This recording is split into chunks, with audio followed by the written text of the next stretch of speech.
porque me hacía sufrir el bruxismo. Me levantaba prácticamente todos los días con dolor de cabeza, estaba muy incómoda. Me habían dicho que no era posible hacer nada. Casualmente, mi marido se estaba tratando aquí por otro motivo y le acompañé un día para preguntar a propósito de la férula de descarga, para hacerme una nueva, porque ya años antes había tenido bruxismo.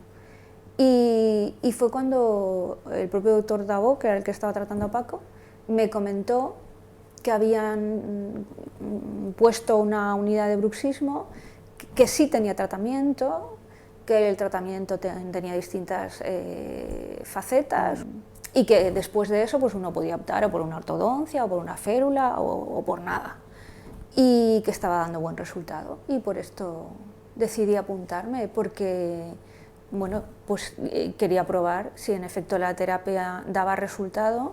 A mí el bruxismo me estaba molestando mucho en la vida, la verdad.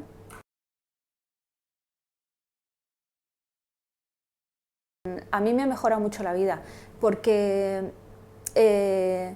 mi día a día, así por resumirlo muy brevemente, era levantarme y coger camino de la cafetera y el ibuprofeno. Prácticamente todos los días. Aparte de que el ibuprofeno te puede curar el dolor de cabeza, es muy desagradable levantarte un día y otro día no con energía, sino con la sensación de que algo te quita la energía, más bien, ¿no?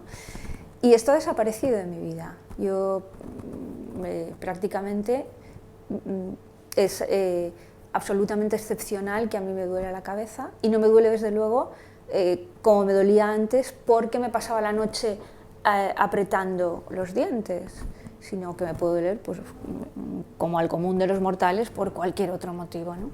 En eso ha mejorado muchísimo mi vida, en esa incomodidad. Creo que eso es lo fundamental, porque efectos sobre los dientes, que los tuviese deformados y tal, la verdad es que no lo tenía, entonces no he notado ahí diferencia.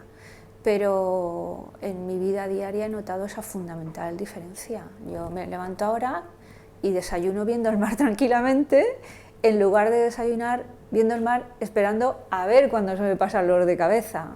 En eso ha cambiado, sí.